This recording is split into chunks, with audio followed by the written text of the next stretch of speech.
My own father and mother followed in their footsteps. My father has since gone to heaven. He passed on in 2015.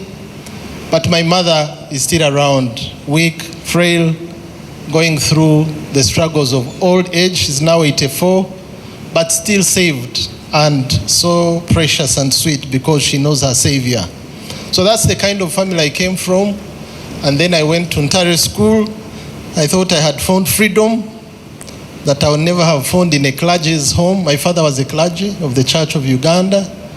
So I was very quick to venture into everything that my age would allow at that point. So I started tasting the alcohol. It was initially bitter. After a few months, it became sweet.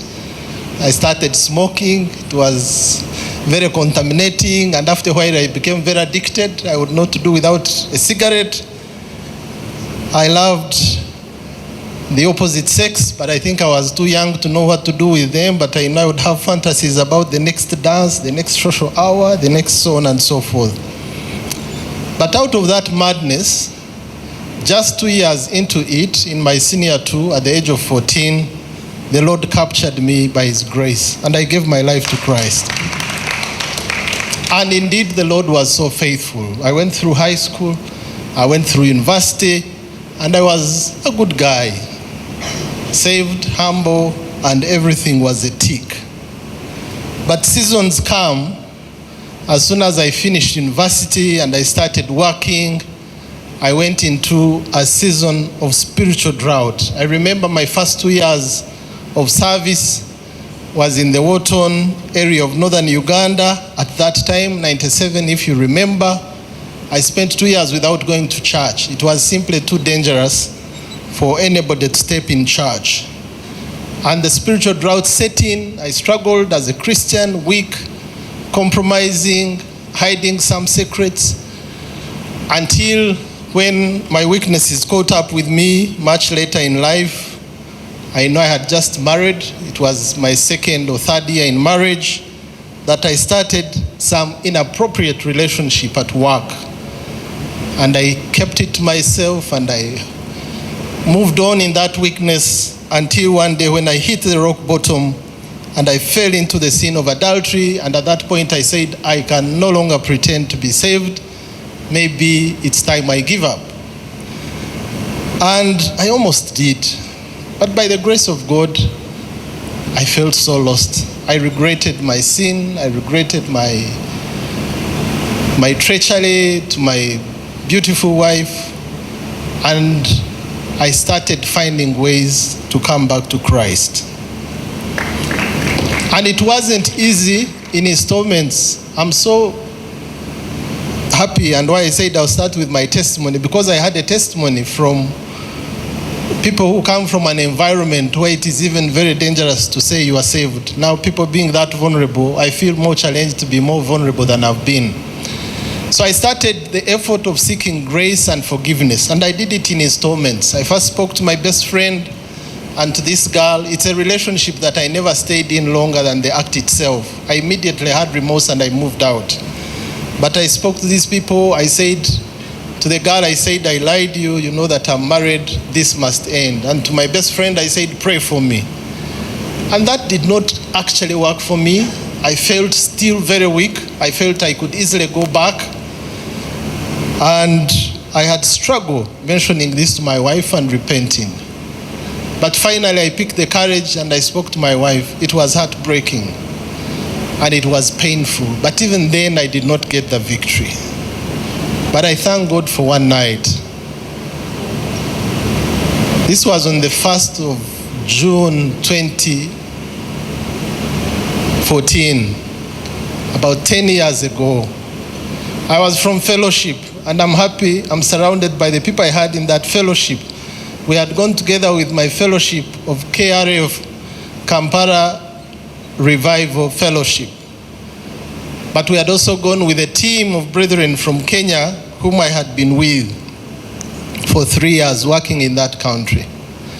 And one night the Lord woke me up and He asked me this question. He said, what will it profit a man to gain the whole world and lose his own life? And at that point, I said, Lord, what are you talking about? He says, you're my son, but there's something that you need to put right. And at that point, I picked the courage to really denounce the sin of immorality and all sorts of impurity that had captured my mind for many years, that had climaxed into this. Yesu, Yesu omwana gwandika, Yesu omusaayi gunaziza, nebaza omurokozi. So that's the first time I picked the courage to denounce my sin and to seek for forgiveness before the brethren, before my family, without any sense of shame. And I remember this night, after I had accepted, even before I told anybody, to denounce my sin and really put myself on the cross where I put my Savior many years ago for him to forgive me, I had a voice speak to me, and the Lord said, you have humbled yourself, because for many years when I was struggling to recover from that failure, my concern was my personal image. How will I be seen? How will people think about me? They've been thinking I'm a saved person, I'm a good person. How will? And of course for my wife, I was saying, if she knows, supposing she decides to end this marriage. But I remember very well that night, as I repented before the Lord, before I spoke to anybody, the Lord spoke to me and he said, you've humbled yourself for my sake. You have agreed to lower yourself and honor me. I will show you what honor means. I will rise you up to places you have never been. And the Lord has been so faithful.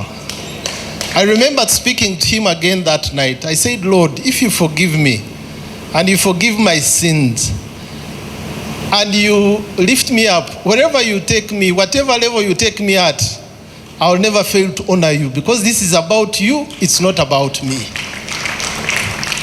And I thank God that by his grace, he has enabled me. I remember when I was appointed in URA and they invited me to preach, I gave them this testimony. This is a big organization full of intelligent people. Most of them could not understand why I was saying this. Some of them approached me after the service. They said, but Commissioner General, you're very important. Why are you addressing yourselves? I said, no, if I don't do it for the Lord, I know I'm here because the Lord has honored me. If I don't honor him, I'll be treacherous. So I take opportunity even now to be vulnerable and to tell you that I am who I am because of God's grace. Had it not been for grace, I was destined for destruction. Had it not been for that grace, everything of mine had the potential to go wrong. I remember the kind of things that were happening in my marriage. I was the one not faithful, but I suspected my wife not to be faithful. And I would really put a lot of pressure on her. I would travel a lot and I would want to know where is she, who has she visited. But I want to tell you, brethren, from the time I really surrendered my life to Christ, everything in my life has gone in the right place. There is so much joy and happiness in my family beyond what I can explain in words. Those who have been with me and my wife, they know what she would say if she was here. There has been so much happiness in my family, among my children. There has been so much growth in my career. I commit, I will always honor the Lord before anybody else, because I know where my strength and my victory comes from. Let me now, and let me say this. While I was still there, not really saved, the thing that kept me back was also self-righteousness. I thought I was so good on my own and I didn't need to be so vulnerable and show myself and my full weaknesses. But finally, when the Lord won and he spoke to me and I surrendered everything to him, I was able to see my iniquity in totality. Even the things I considered good, the Lord showed me what was not right about them. And then the things that were good, the Lord brought them into their right place. I was speaking to some audience, I think a month ago, the men's fellowship, and I told them, while I was a young man, in that madness of smoking, I was the treasurer of our smoking club. Whenever we went to school, would be worried about running out of cigarettes before the end of the term. So we had a group of smokers would bring our money together and give it to the trustworthy treasurer to keep it. My role was ensure there are enough supplies of cigarettes up to the end of the term. And that is a value of integrity that God had put in me, but I was using it for self-destruction. Now when I got saved, and because God had put that value of integrity in me, one of the areas I've never struggled is financial integrity. What is mine, what is not mine is not.